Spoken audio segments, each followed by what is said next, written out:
Meine sehr geehrten Damen und Herren, liebe Reisegefährten, ich freue mich, dass Sie an unserer Exkursion teilnehmen, auch in so großer Zahl. So groß hatten wir es bisher noch nicht. Ich möchte mich kurz vorstellen. Mein Name ist Ulrich Schmilewski. Ich habe in Mainz studiert, Geschichte, Russisch und Buchwesen und habe dann die Geschichte meiner Doktorarbeit geschrieben bei Josef Joachim Menzel über ein schlesisches Thema, nämlich der Adel, der schlesische Adel bis 1300, also im 12. und 13. Jahrhundert, habe mich also schon in der Qualifikationsschritt mit Schlesien beschäftigt. Bin dann 1984 nach Würzburg gekommen, habe am Gerhard-Möris-Institut für Schlesienforschung angefangen mit der Edition einer medizinhistorischen schlesischen Quelle und bin dann 1987 zur Stiftung Kulturwerk Schlesien gekommen, zunächst als wissenschaftlicher Mitarbeiter und dann ab dem Jahre 2000 als Geschäftsführer. Das heißt, seit 1984, schon ein bisschen früher, beschäftige ich mich mit Schlesien beruflich. Ich selber habe keinen persönlichen, also meine Familie hat keinen Bezug zu Schlesien, auch wenn wir einen polnischen Namen tragen und ich oft gefragt werde, ob ich aus Oberschlesien komme. Nein, meine Familie kommt aus Westpreußen. So viel zu mir als Person. Wir beschäftigen uns, wir fahren nach Schlesien, wir beschäftigen uns mit Schlössern und Gärten und da möchte ich heute eine Einführung geben in Schlesien, sowohl den schlesischen Raum, was ist das eigentlich? Man kann ja fragen, sind wir hier in Schlesien? Ja oder nein? Ein bisschen über die Geschichte Schlesiens, denn wir befassen uns natürlich mit der Geschichte. Etwas will ich dann sagen über Schlösser. Was sind Schlösser? Wo kommen Schlösser her? Was ist ein Schloss? Was ist kein Schloss? Wenn das so einfach wäre. Und zum Schluss dann natürlich auch noch etwas über Gärten, denn das ist ja dann der Augenschmaus und das eigentliche Erlebnis, was wir vielleicht besonders schätzen. Fangen wir an mit der Geografie. Geografie Schlesiens. Was ist das? Man definiert Schlesien als das Land an der oberen und mittleren Oder mit ihren Nebenflüssen. Also den Teil von der Quelle bis Richtung Brandenburg, was dann kommt, oder Neumarkt. Begrenzt wird Schlesien im Süden und Südwesten durch den Gebirgszug der Sudeten mit verschiedenen Teilgebieten. Das bekannteste Teilgebiet ist das Riesengebirge mit der höchsten Erhebung Schlesiens, nämlich der Schneekoppe. Die Schneekoppe hat man in den letzten 5, 6 Jahren noch einmal neu vermessen. Ich kann also mitteilen, es ist nicht 1602 Meter hoch, sondern 1603. Und den berühmtesten Bewohner des Riesengebirges kennen Sie natürlich alle, Röbezahl. Ganz kurz, letztes Jahr waren wir mit der Exkursion auch auf der 1603 Meter hohen Schneekoppe mit einigen oben. Wir haben also Süden und Südwesten ein Gebirge, nach Norden läuft die Region, das Land, aus in die Tiefebene, also einmal die letzte Tiefebene, das ist der Fluss, und dann weiter in die norddeutsche Tiefebene. Nach Nordosten wird das Land flach und geht nach Polen über, auch das ist eine Ebene. In dieser schlesischen Ebene gibt es aber verschiedene Erhebungen. Zum einen den oberschlesischen Muschelkalkrücken. Höchste Erhebung ist der Annaberg, ein wichtiger Berg, Höhe 413 Meter. Dann gibt es die Trägnitzer Höhen nördlich von Breslau mit 257 Metern Höhe und südlich davon das Zopfenmassiv mit 718. Das Zopfenmassiv werden wir sehen. Und wenn wir vom Zopfen sprechen, sind wir auch gleich bei dem Namen Schlesien. Zopfen wird erläutert oder findet sich in den lateinischen Quellen als Mons Silensii, also der Berg der Silier. Das ist der vorgeschichtliche westslawische Stamm, der in dieser Region gelebt hat. Und den Namen Schlesien und Slensane leitet man ab von Schlank, als sumpfiges, mooriges Gebiet. Das ist eine Erklärung, woher der Name Schlesien kommt. Für den Bereich Schlesien, den wir hier so kennen, gibt es einen Sonderfall, und das ist die Grafschaft Glatz, die lange bis zur Eroberung durch Preußen eben zu Böhmen gehörte. Auch die Grafschaft Glatz werden wir besuchen. Schlesien gehört heute zu 3 Ländern: Deutschland, Polen und der Tschechischen Republik. Tschechische Republik, das wissen die wenigsten. Infolge der Schlesischen Kriege ist ein Teil von Schlesien bei Österreich, bei Habsburg verblieben. Das ist das Gebiet der Herzogtümer Jägerndorf, Troppau und Teschen. Wir haben heute noch den schlesischen Adler im Wappen der Tschechischen Republik. Die Tschechische Republik besteht aus Böhmen, aus den Landesteilen Böhmen, Mähren und Schlesien. Und es gibt noch einen Teil, der nicht ursprünglich Schlesien gewesen ist, nämlich das ist der Teil hier, Oberlausitz, das ist das Gebiet um Görlitz, Weißwasser, Hoyerswerda und Ruhland, also das Gebiet westlich des Quais. Und dieses Gebiet fiel 1815 an Preußen, und zwar kam es von Sachsen. Die Sachsen haben ja zu Napoleon als längste Verbündete gehalten und mussten dann natürlich bestraft werden, sodass Preußen während des Wiener Kongresses diese Oberlausitz zugesprochen bekommen hat. Eigentlich wollte es ganz Sachsen. Das ist also einmal die Geografie in Deutschland. Wenden wir uns der Geschichte zu. Wenn man sich die Geschichte Schlesiens so anschaut, dann fällt ein eigenartiger etwa 200-jähriger Rhythmus auf. Es beginnt natürlich hier vor der Völkerwanderungszeit mit den Vandalen, die saßen in Schlesien und sind dann in der Völkerwanderungszeit abgewandert. Und im 6. und 7. Jahrhundert sickerten dann slawische Stämme im schlesischen Raum ein. Die erste Periode ist so das Ende des 10. Jahrhunderts bis zur Mitte des 12. Jahrhunderts. In dieser Zeit ist Schlesien ein umstrittenes, umkämpftes Kampfgebiet zwischen Böhmen und Polen. Erst 1137 mit dem Glatzer Pfingstfrieden ist dieser Kampf entschieden worden, endgültig. Schlesien blieb bei Polen. Wir kommen dann zur zweiten Phase, 1137 bis 1335. Das ist die mittelalterliche Phase, über die ich auch gearbeitet habe. Das ist auch die wichtigste Zeit für Schlesien. Das ist auch gleichzeitig die einzige Zeit, in der Schlesien politisch selbstständig ist. Schlesien hat Herzöge gehabt aus dem polnischen Königsgeschlecht der Piasten.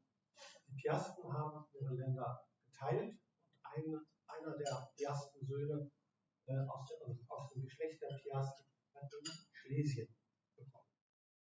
Diese schlesischen Piasten haben dann Anlehnung an Deutschland gesucht und sich von Polen gelöst. Auch eine Frage halt eben der Selbstständigkeit. Aber zu der Lösung von Polen kam noch etwas anderes. Die schlesischen Herzöge haben ein großes Land gehabt mit wenig Bevölkerung. Und wenn Sie gerade an einen Wald denken, was kann man als Herr aus einem Wald ziehen? Honig natürlich und Holz, aber viel mehr nicht. Wenn Sie jetzt aber diesen Wald roden lassen und besiedeln mit Menschen, dann bekommen Sie ganz andere Abgaben. Sie bekommen Geld, Sie bekommen Getreide. Sie leben das alles auf ein anderes Niveau. Und das ist Erfolg im Rahmen der deutschen Siedlung. Also das war heute schon bewusst erwähnt. Die deutsche Ostsiedlung beginnt im Bremer Bereich mit der Trockenlegung von Poldern durch die Niederländer und hat sich dann durch dieses Elbe-Gebiet, den Slawen gesessen haben, immer weiter fortgeführt, bis in den meißnischen Raum, hier in den Raum der Oberlausitz, und von dort ist man dann weitergegangen nach Schlesien. Schlesien ist im Grunde genommen das Paradebeispiel auch von den Urkunden her für die deutsche Ostsiedlung. Man hat früher gesagt, deutsche Ostkolonisation, das ist ein bisschen, denn es gab natürlich auch eine slawische Gesellschaft. Es gab dort Dörfer mit Spezialisten, also Biberfänger oder Stellmacher oder Jäger. Also im Grunde genommen eine hocharbeitsteilige Gesellschaft. Aber für die Zeit zu arbeitsteilig. Und es fehlt etwas Wesentliches, denn all diese Menschen waren nicht frei, sondern sie standen unter dem Herzog und konnten nicht weggehen. Sie konnten sagen, ich gehe woanders hin, ich übe einen anderen Beruf aus, sondern sie waren unfrei. Und mit der deutschen Besiedlung kam dann das Element der Freiheit, der persönlichen Freiheit für die Bauern, die sie dort siedelten, nach Schlesien. Was fand statt? Ein Landesausbau. Es gab dann Werber im Reich, in Deutschland, die Personen angeworben haben, meistens die zweiten oder dritten Söhne von Bauern, die halt vor der Wahl standen, entweder ich bleibe Knecht bei meinem älteren Bruder und ordne mich unter, oder ich versuche mein Glück im Osten und werde selber ein selbstständiger Bauer. Und diese Leute sind geleitet worden, angeworben von Lokatoren und in Schlesien angesetzt worden. Wir haben dort eine Hufe bekommen, also ein Grundstück. Sie durften ein Haus bauen, sie durften selbstständig wirtschaften, hatten 10 Jahre Freiheit, also Steuerfreiheit, bekamen bei einer bestimmten Anzahl von Hufen eine Kirche, eine Dorfkirche und konnten dort werkeln. Und was entstanden ist, ist ein System in Schlesien, auch im Rahmen dieser Ostsiedlung. Es gibt das sogenannte Weichbild, das sind die Dörfer, und im Zentrum des Weichbildes befindet sich eine Stadt. Und eine Stadt ist nun etwas ganz Neues für Schlesien. Und was ist eine Stadt? Eine Stadt ist nicht eine Ansammlung von vielen Leuten, die leben. Das gab es in Doppeln, da gab es eine große schlesische, eine große slawische Siedlung, also bevölkerungsreich. Und das wesentliche Element für eine Stadt ist, dass sie sich selbst verwaltet. Das heißt, es gibt Bürger, es gibt einen Rat, also eine Regierung für die Stadt, es gibt Stadtmauern, damit ist die Stadt wehrhaft. Und das ist das Wesentliche, das ist etwas völlig Neues, was es noch gibt. Und diese Stadt steht in Beziehung zum Land. Die Stadt ist der Markt, die Bauern kommen aus ihren Dörfern und können auf den Dörfern verkaufen. So eine Stadt ist ein bevölkerungspolitisches Zentrum, ein Regierungszentrum auf eine Weise und für die Dörfer existenziell ist ein Wirtschaftszentrum. Und Juristerei hatte man dort auch. Dies ist ein revolutionärer, evolutionärer Vorgang mit grundlegender Umgestaltung. Es ist nicht nur so, dass es Städte gegeben hat, sondern es entwickelten sich auch Klöster, ja, die ja ebenfalls stark für die Siedlung aktiv gewesen sind. Und mit Christentum und Klöstern kommt auch in der Kultur, kommt Schriftlichkeit und daher auch die Quellen, aus denen der Historiker erschöpft. Und der Landesherr hat natürlich andere Abgaben. Es kommt dann Geld her, wo gehandelt wird, braucht man Geld. Das ist klar. Also eine große Modernisierung. Was passiert mit der Bevölkerung, der alten Bevölkerung, also der Angesessenen und den deutschen Zuwanderern? Zum einen muss man sagen, die schlesischen Herzöge haben die Einwanderer nach Schlesien gerufen, sind keine Eroberer gewesen, sondern sind dort gern gesehen gewesen. Und es gab auch genügend Land, um die Leute anzusiedeln, sodass es also nicht zu einem Verdrängungsprozess gekommen ist. Es gibt manchmal bei Städten slawische Vorsiedlungen und dahinter haben sich dann die Städte entwickelt und zum Schluss ist das dann eine Stadt. Die Siedler hatten natürlich ein anderes Rechtssystem, war freiheitlich organisiert. Die slawische Bevölkerung war nicht frei, aber im Rahmen dieser Siedlung ist auch die slawische Bevölkerung auf dasselbe Rechtsniveau behoben worden. Das heißt, das wurden dann auch freie Bürger mit Besitzmöglichkeiten. Das hat angefangen im 12. und 13. Jahrhundert, wurde dann kurz unterbrochen 1241 durch den Einfall der Mongolen in Schlesien. Die Mongolen wollten eigentlich nach Ungarn, dass man mal Flankenzug. Man hat sich in Schlesien dagegen gewehrt, hat aber die Schlacht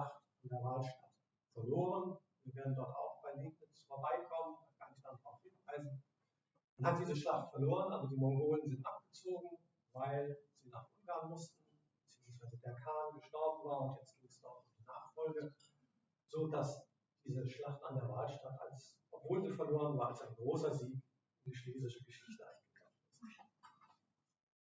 Nichtsdestotrotz, die Piasten standen wie jeder Vater, der Herzog stand wie jeder Vater vor der Frage, was mache ich mit meinem Erbe bei mehreren Kindern.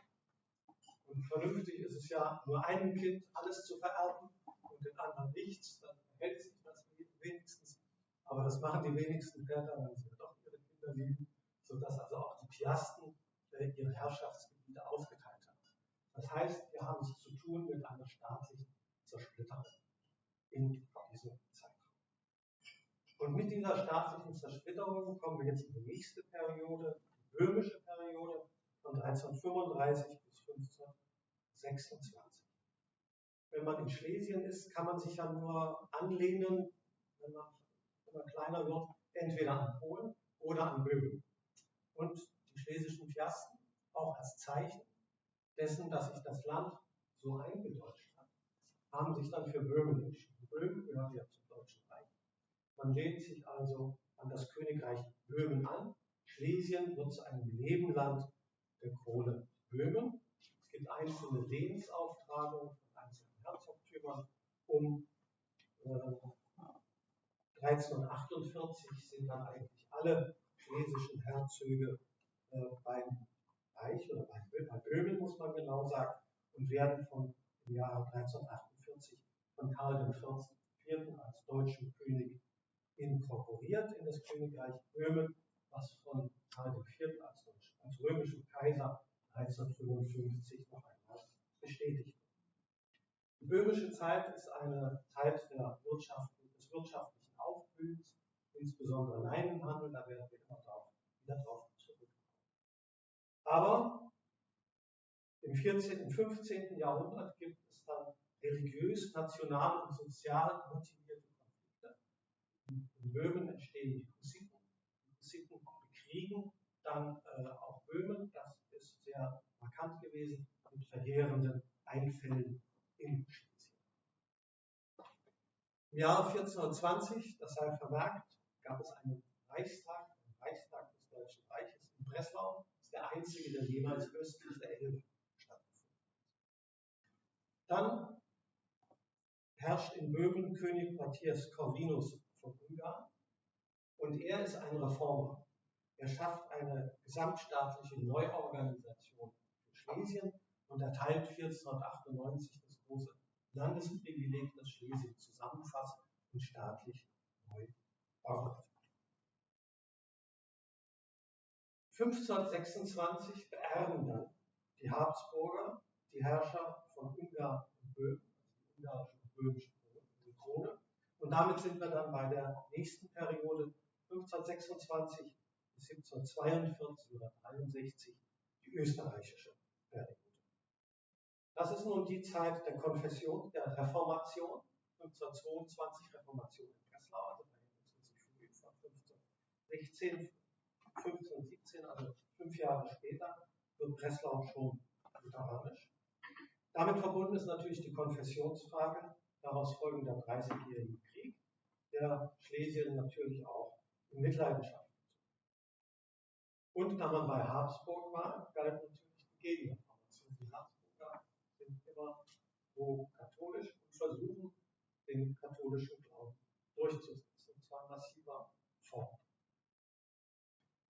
Ein Vorgriff, man kann sagen, vor 1945 war Oberschlesien überwiegend katholisch, Niederschlesien, also das Gebiet um Breslau, sowohl protestantisch als auch katholisch und der Regierungsbezirk Liegnitz dann überwiegend evangelisch. Was passiert in Schlesien in dieser konfessionellen Zeit? Es entsteht ein einzigartiges, singuläre evangelische Kirchenlandschaft mit verschiedenen Typen von Kirchen. Die Schlesier haben es geschafft, dass sie im Westfälischen Frieden von 1648 aufgeführt werden und dass die Verbündeten, die Schweden, die sich ja für die Protestanten stark gemacht haben, durchsetzen konnten, dass der Kaiser für ganz Schlesien 3 sogenannte Friedenskirchen 1648 zugestehen musste. In Glogau, in Jauer und in Schweidnitz. Also für ein Gebiet mit zu dieser Zeit fast ausschließlich evangelischer Bevölkerung 3 Kirchen.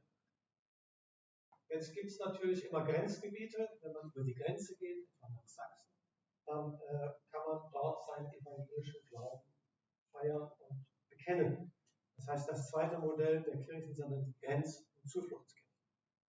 Sie müssen sich das so vorstellen, dass man durchaus auch mal 40 Kilometer gewandert ist, einfach um den Gottesdienst zu besuchen, den evangelischen, und dann am nächsten Tag wieder zurückzuwandern. Wir haben jetzt also Friedenskirchen, sogenannte Grenz- oder Zufluchtskirchen. Dazu kommen dann 1707 die Gnadenkirchen. Die heißen Gnadenkirchen, obwohl sie keine Gnade sind. Wir befinden uns in der Zeit, wo Karl XII. Von Schweden Russland bekriegt, und er war hier in Sachsen. Die Habsburger haben befürchtet, dass er also womöglich nach Schlesien geht und dass dann Abfälle gibt von der schlesischen Bevölkerung.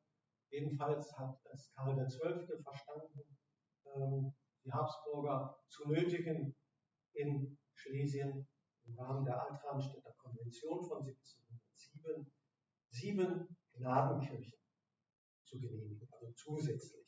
Diese Gnadenkirchen sind in Landeshut, in Hirschberg, in Freistadt, Sagan, Mielitsch und eine einzige für Oberschlesien, nämlich die in Teschen. Und das vierte besondere Kirchentyp ist dann nach der preußischen Eroberung, sind das die Bethauskirchen. Denn Friedrich der Große hat zugestehen müssen, dass er keine evangelischen Kirchen duldet in dieser Anfangszeit. Deshalb hat man aus Fachwerk schnell Bethauskirchen errichtet. Eine evangelische Bethauskirche gehört nicht nur die Kirche, sondern auch ein Pfarrerhaus und ein Schulhaus, was sehr wichtig ist. Und diese 4 Kirchentypen zusammen bilden diese singuläre evangelische Kirchenlandschaft, die Sie eben nur in Schlesien finden. Dann ist die österreichische Periode auch noch das Zeitalter des Barocks. Barocke Klöster findet man dort als Baustil. Baustil der Gegenreformation ist nun mal das Barock, vielleicht etwas spitz formuliert, aber man kann das so sagen. Und Schlesien war in der Zeit des Barocks führend in Deutschland in der Literatur. Sei erinnert an Martin Opitz von der deutschen Poeterei. Die Grundlage für die deutsche Dichtung, genannt seien noch andere Dichter, das fällt mir keiner ein, Apelles von Löwenstein, Angelus Silesius, also alle großen Barockdichter der Zeit Glogau kommen aus Schlesien. Das war eine Hochphase, wobei es natürlich interessant ist, aus dem 30-jährigen Krieg und dann eine kulturelle Hochblüte. Wer den evangelischen Glauben behalten durfte, das musste man zugestehen, das waren die Piasten, also die schlesischen Herzöge. Aber die schlesischen Herzöge sterben 1675 aus, dann stirbt der letzte und dann fällt dieses Land an den Oberherren, das ist das Haus Habsburg, und man versucht dann massiv die Gegenreformation durchzusetzen. Diese Bestrebungen werden beendet dann in der nächsten Periode 1742, 63 bis 1945. Das ist die preußische Periode. Am Anfang stehen die 3 berühmten Schlesischen Kriege. Deshalb wird Schlesien in jedem Geschichtsbuch vorkommen. Da sind wir auf der sicheren Seite. Der erste Schlesische Krieg 1740 bis 42, der zweite 1744, 45 und der dritte ist der 7-jährige Krieg von 1756 bis 63. Das Resultat: 6/7 von Schlesien werden preußisch, einschließlich der bis dahin zu Böhmen gehörende Grafschaft Graz. 1/7 bleibt bei Österreich, Habsburg, das ist dann das schon erwähnte österreichische Schlesien, das wir auch besuchen. Der Verlust von Schlesien war für Habsburg gravierend, denn Schlesien war die bestentwickelte Provinz des Habsburgerreichs. War also wirklich ein Verlust. Deshalb auch 3 Kriege. Was machen die Preußen? Die Preußen stellen Schlesien auf preußischen Fuß. Sie führen eine durchgreifende Neuorganisation des Landes durch. Die ständische Selbstverwaltung, die bisherige ständische Selbstverwaltung wird abgeschafft. Es gibt eine neue Finanzverfassung, eine neue Wehrverfassung und eine neue Gerichtsverfassung. Es gibt zum ersten Mal eine Kreiseinteilung, aber Schlesien bekommt einen eigenen Provinzialminister im preußischen Bereich, was eine Besonderheit ist. Wieso kann Friedrich der Große das tun? Er ist nicht gebunden, er ist kein traditioneller Herrscher, sondern er tritt in Schlesien als Eroberer auf. Als Eroberer setzt er neue Maßstäbe. Er braucht keine Rücksicht zu nehmen auf die Tradition zu formulieren. Es beginnt dann die Industrialisierung von Schlesien, aber Schlesien wird im Gesamtrahmen Preußens dann natürlich auch von dem Zusammenbruch Preußens 1806 betroffen, also im Kampf gegen Napoleon. Nichtsdestotrotz, und das führt dann in Schlesien 1810, wie auch im gesamten Deutschen Reich, zur Säkularisation, zur Aufhebung der Klöster und der kirchlichen Einrichtungen, die an den Staat fallen. Dennoch war diese Zeit auch wieder so eine gewisse Sternstunde für Schlesien, denn der König nimmt 1813 in Breslau seinen Sitz und er lässt den beginnenden Widerstand gegen Napoleon in Breslau seinen berühmten Aufruf an Volk, der ist in Breslau veröffentlicht worden, und er stiftet in Breslau das Eiserne Kreuz, das wir noch heute an den deutschen Panzern sehen. Es gibt eine berühmte Szene, die Einschwörung des Lützowschen Freikorps, also einer freiwilligen Einheit im Rogau am Zocken. Als Preis für den Kampf gegen Napoleon, hatte ich erwähnt, kommt dann 1815 die sächsische Oberlausitz in Schlesien als Verwaltungseinheit. Nächster Stichpunkt 1844, die Weberunruhen in Langenpielau, Reichenbach und der Gegend werden auch vorbeikommen. Bekannt natürlich durch Gerhard Hauptmanns Drama Weber und auch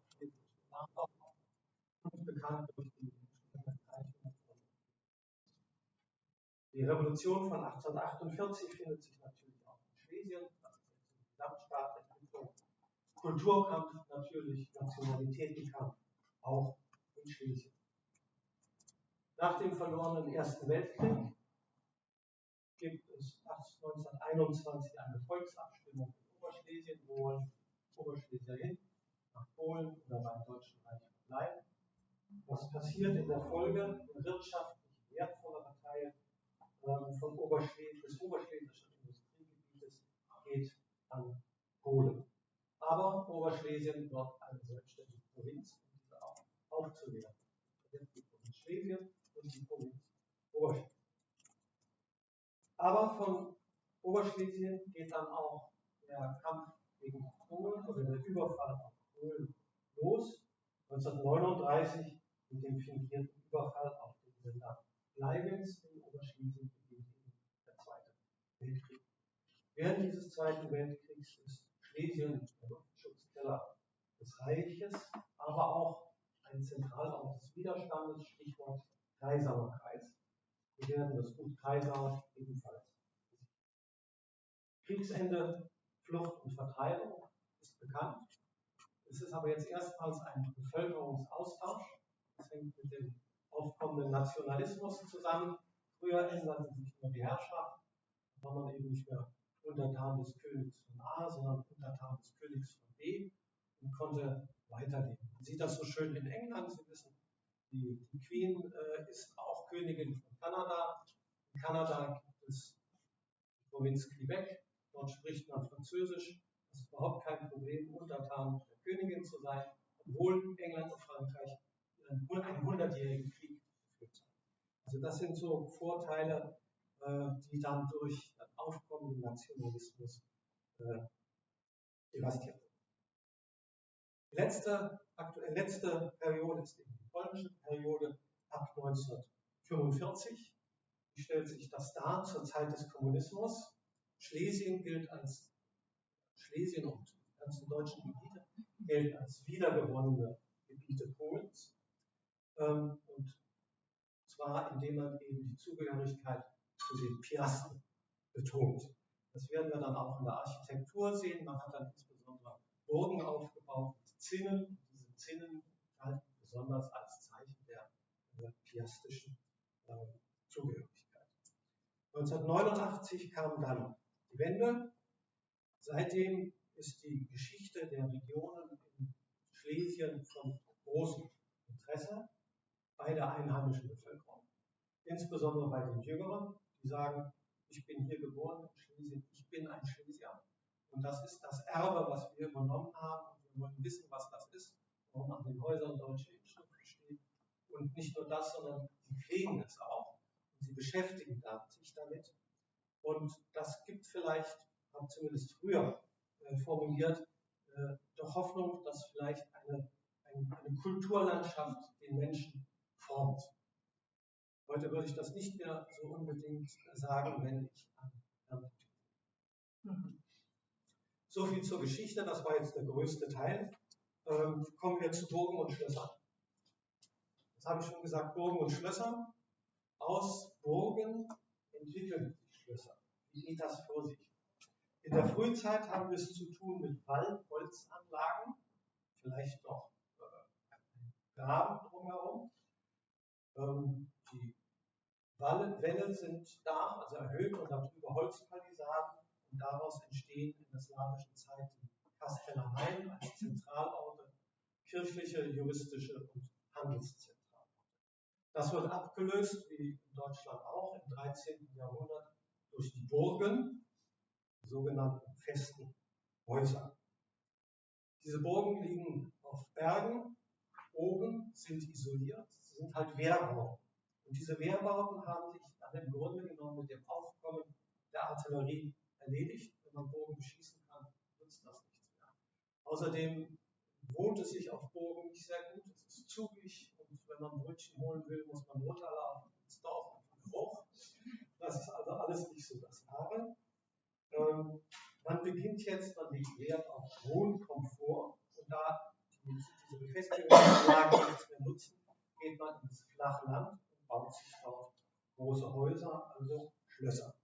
Hat man eine Wasserburg, baut man die Wasserburg um zu einem Wasserschloss.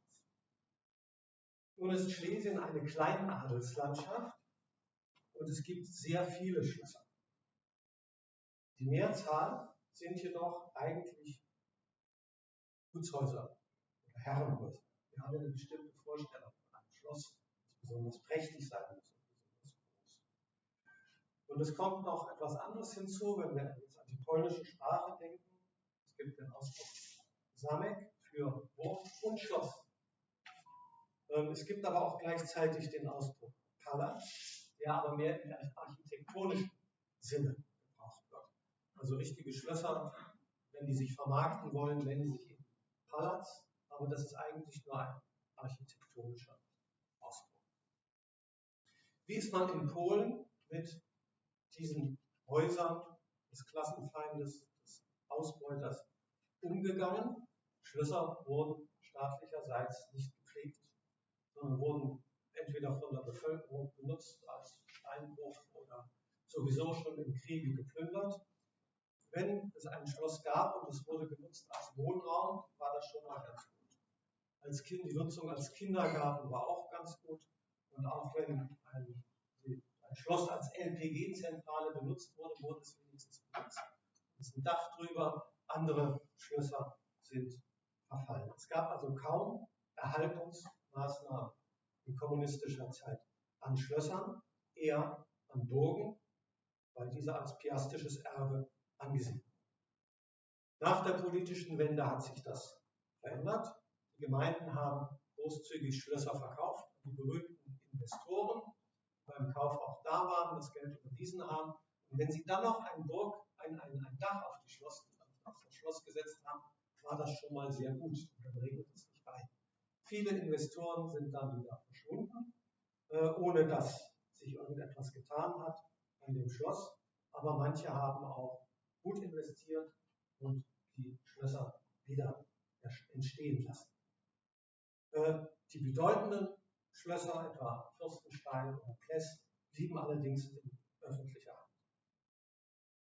Es gibt offizielle Verzeichnisse als Schlösser und Gutshäuser werden in Schlesien etwa 3000 Objekte. In Tschechien war der Umgang mit diesen Schlössern ganz anders. Sie wurden 1945 durchweg verstaatlicht und als nationales Erbe angesehen.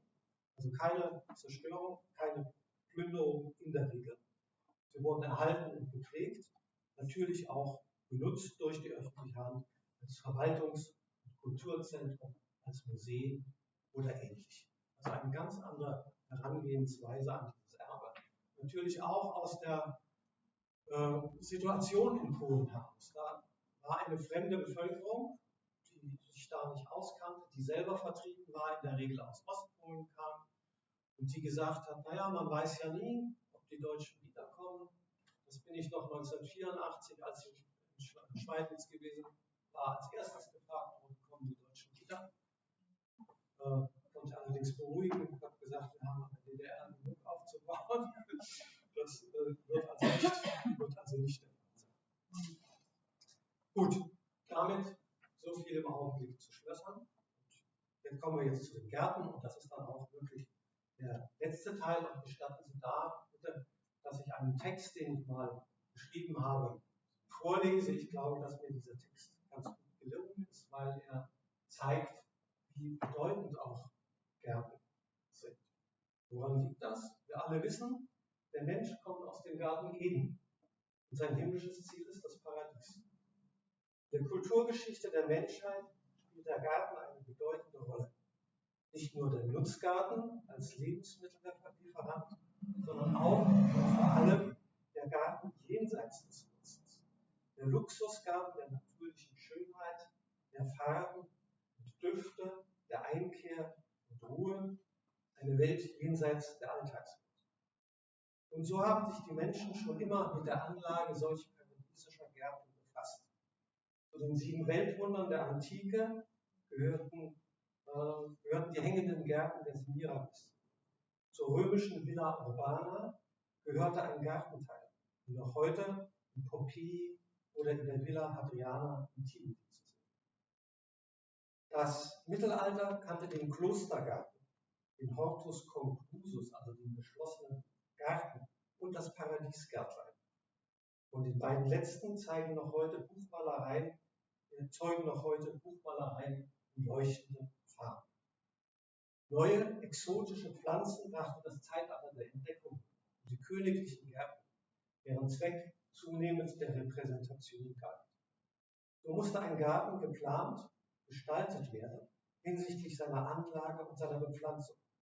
Und damit entstand die Gartenkunst, die den Naturraum in den Garten einbezog, ihn aber auch veränderte, Wasserspiele und Architekturelemente erweiterte, symmetrische Blumenbeete und ihre Bepflanzung in farblichem Zusammenspiel plante.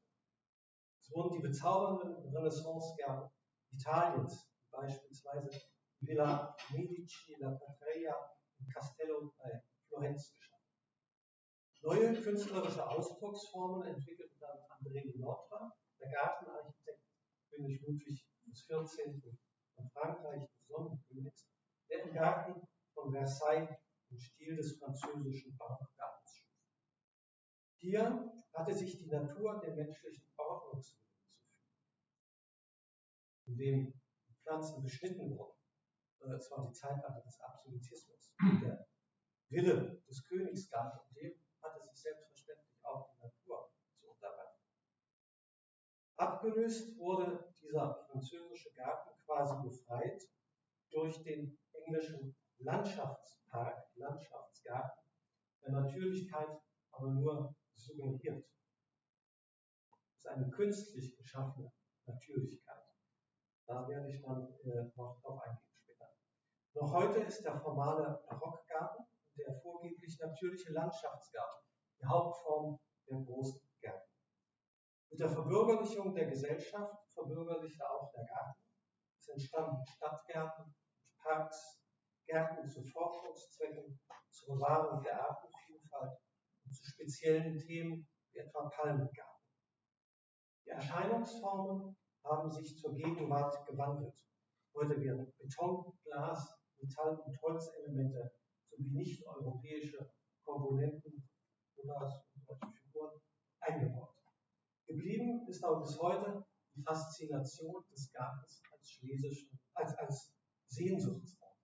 Und morgen werden wir mit einem solchen Sehnsuchtsraum beginnen, nämlich dem englischen Landschaftsgarten des Fürsten Pückler in Landesgarten. Ich danke für die Aufmerksamkeit.